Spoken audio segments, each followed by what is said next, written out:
Un panorāmas turpinājumā šovakar mūsu studijā Satversmes aizsardzības biroja direktors Jānis Kažociņš. Sveicināti, Kažociņš.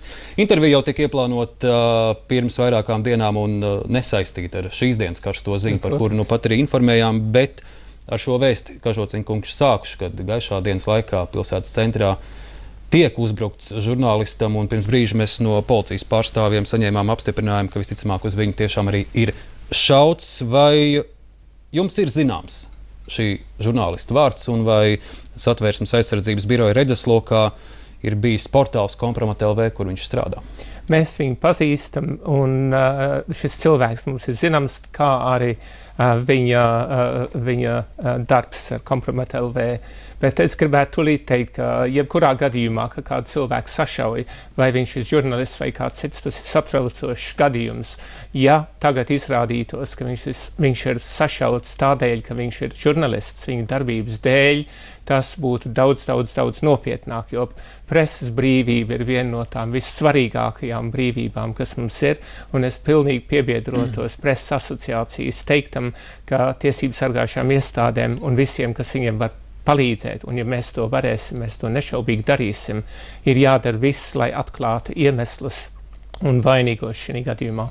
Jūs pat teicāt, ka jūs šo žurnālistu pazīstat. Iepriekš pieļāvuma formā izskanēja informācija, ka Jākapsonam pirms vairākiem gadiem iespējams ir bijis kaut kāda veida kontaktos ar Satversmes aizsardzības biroju, un iespējams viņš ir bijis viens no posmiem, kas spēcdienestiem ļāva izgaismot vienu no Krievijas vēstniecības diplomātiem, kur vēlāk izraidīja no valsts par spiegošanu. Nu, ja tas tā būtu bijis, tad jūs saprast arī, ka jebkurš dienests vienalga, kurā valstī tas būtu demokrātiskā vai pat nedemokrātiskā, neatklātu savus avotus un veidus, kā viņi uzzina informāciju, un tādēļ es vienkārši nevaru šo jautājumu komentēt. Bet kāda veida kontakti jums ir bijuši ar šo žurnālistu? Nu, ja es komentētu par kaut kādiem kontaktiem, kādi varbūt ir bijuši, bet varbūt arī nav bijuši, tad jūs no tā secināsiet kaut ko, kas varbūt neatbilst patiesībai, tāpēc labāk tādos gadījumos ir nekomentēt. Vēl, ja mēs runājam par žurnālistu Jākapsonu, viņš plašāk kļuva zināms pēc tam, kad savā portālā ievietoja iespējams šobrīd Rīgas mēra Nīlu Ušakovu e-pasta saraksti gan ar dažādām organizācijām, kuras saņem finansējumu no Krievijas, gan ar Baltijas pirmā kanāla ziņu dienestu. Vai jūs šo sarakstu esat analizējis? Nē, jo Rīgas mēram pielaida valsts noslēpumam izsniedz drošības policija, tādēļ tā ir drošības policijas kompetence, lai konstatētu, vai tur ir kaut kāda pamatojuma dziļāk pētīt Ušakova kunga pielaida valsts noslēpumam. Tad jūs šī saraksta neinteresē vispār nekādu? Vai tur iespējams ir arī? Nē, tā nedrīkstētu sacīt, jo kopš 2004. gada, kad pēdējo reizi mainīja valsts drošības iestāžu likumdošanu, un vēl jau vairāk kopš 2008. gada, mēs skrupulozi esam mēģinājuši izvairīties no dublēšanās, jo mēs esam ļoti maza valsts, mūsu līdzekļi ir ļoti mazi. Ja mēs viens otru dublēsim un darīsim to pašu darbu, tad tas vienkārši ir bezjēdzīgi. Mēs sadarbojamies, cik tik tas ir iespējams, un sniedzam viens otram palīdzību. Tā, piemēram, par 16. marta notikumiem atbild drošības policija, bet mēs kā pretizlūki, kas nodarbojās ar svešu valstu izlūkiem un ar izlūkošanu ārpus Latvijas valsts robežām, mums arī nonāk mūsu redzeslokā dažāda veida informācija, kas tieši varētu palīdzēt drošības policijai pildīt savus pienākumus, un tos, protams, mēs tūlīt nekavējoties viņiem nododam. Par izlūkiem arī turpināsim lasot savu gada pārskatu un konkrēti sadaļu par ārvalstu spiegu darbību. Var secināt, ka spiegu interešu loks Latvijā ir ļoti plašs, sākot no partiju attiecībām un uzņēmumu komerci informāciju, beidzot ar mūsu bruņotajiem spēkiem un telekomunikāciju uzņēmumiem. Es, protams, pārspīlēšu, bet dažbrīd rodas sajūta, ka te visapkārt ir spiegu jūra. Nevis apkārt spiegu jūra nav, bet tas, kas varbūt ir visbīstamākais, ir tas, ko mēs neredzam. Mēs nodarbojamies lielā mērā ar tā saukto legālo rezidentūru. Tas ir dienesta darbinieki no vairāk kā viena dienesta, vairāk kā vienas valsts, kuri ir Latvijā un pilda savus uzdevumus zem diplomātiskā piesega.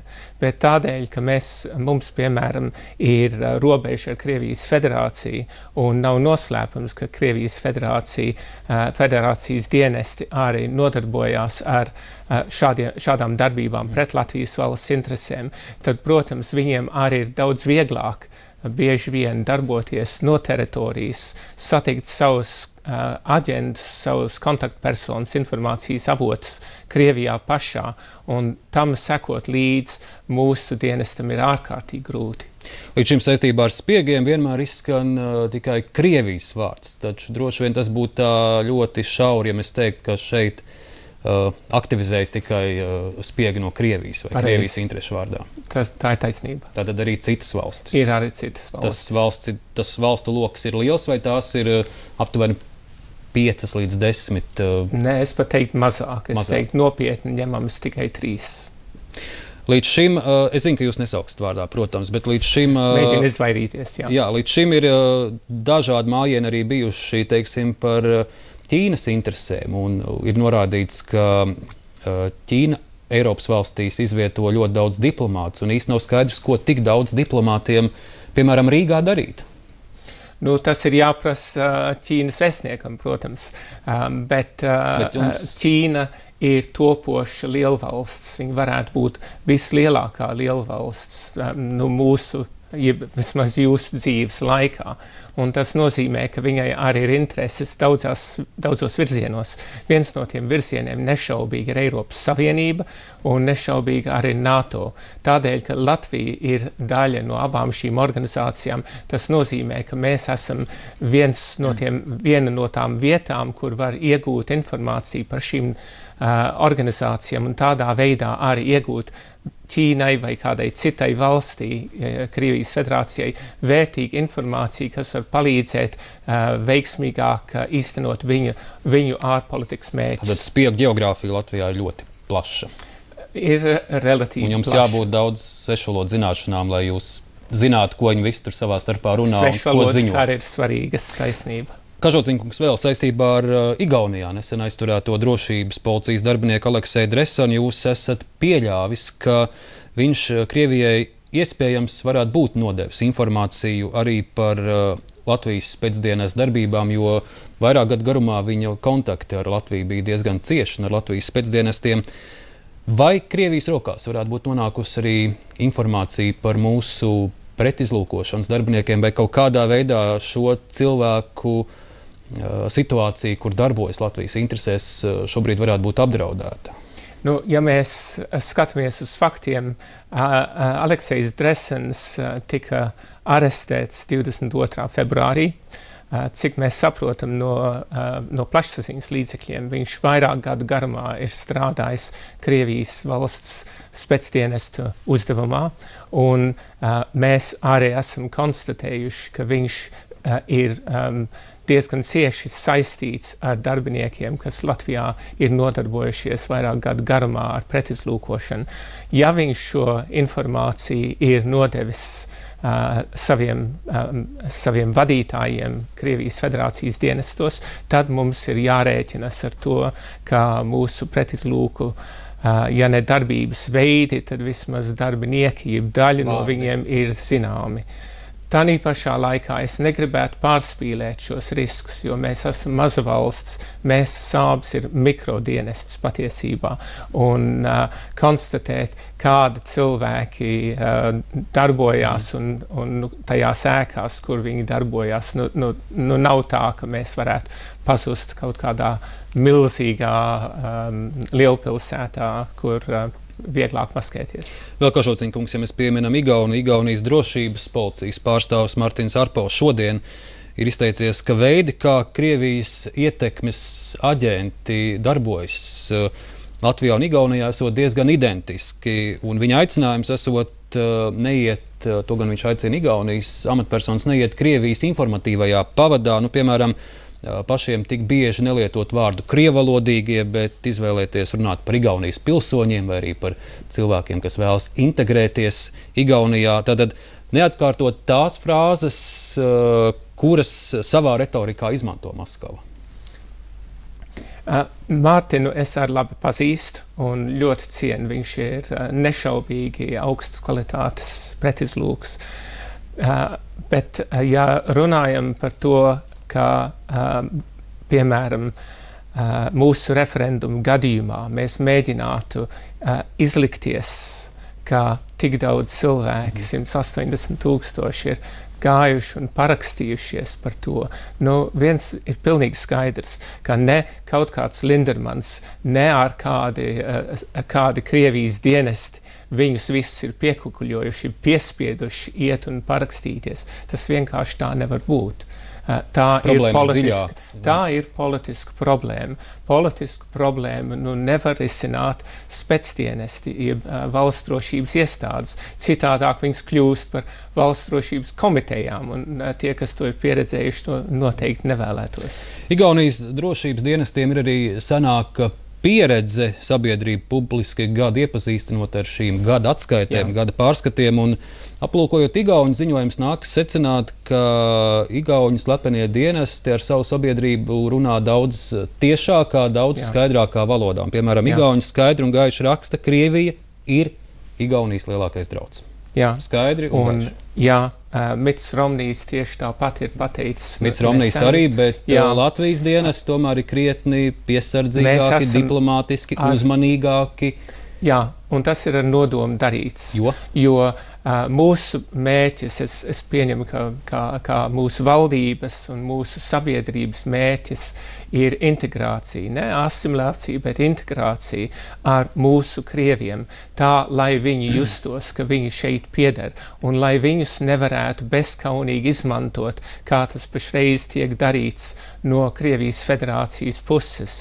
Un tas ir gandrīz atspoguļojums tam, kā mūsu nabaga vecos leģionārus arī izmanto politisku iemeslu dēļ. Un tādēļ mēs izvairamies no tādiem izteicieniem, tādām detaļām, kas varētu šo etnisko spriedzi varbūt pastiprināt drīzāk nekā mazināt. Vēl, Kažociņkungs, jūsu ziņojumā tiesa gan konfidenciālajā daļā ir minētas summas, kuras Krievija savā, tā var teikt, ideoloģiskajā karā pret Latviju tērē. Es pieļauju, ka jūs sābā nevien grāmatvediski uzskaitat šīs summas, bet, protams, savas kompetences robežās cenšaties arī, tālēn sakot, pārrakt šos informācijas kanālus. Vai tas izdodas? Teiksim tā, mūsu likumdošana atļauj nevalstiskām organizācijām saņemt finansējumu no ārvalstīm, bet politiskas partijas to nedrīkst saņemt. Ja, piemēram, mēs, kā tas ir bijis, konstatējam, ka kāda politiska partija saņem palīdzību pārkāpjot vēlēšanas likumu 11. Saeimas vēlēšanu laikā, tad šo informāciju mēs nododam tālāk KNAB, lai viņi izdomā, ko ar to varētu darīt. Tad es jautāšu jums precīzāk. Tiesību sargājušās organizācijas varētu veikt savu darbu. Vai pērn vēlēšanu laikā jums bija šādi signāli, informācija, ka kāda partija no ārvalstīm ir nelikumīgi saņēmusi informāciju, vai šādi signāli nonāca? Ne informācija, bet finansējumu. Finansējumu, jā. Un bet vai jums tas bija? Atbilde ir jā, mēs to atklājām, un tā informācija bija tika pārbaudīta, tā ka viņi ir pavisam droši. Tātad kādu Latvijas partiju nelikumīgi ir saņēmusi finansējumu no ārvalstīm? Jā. Te ir viens bet.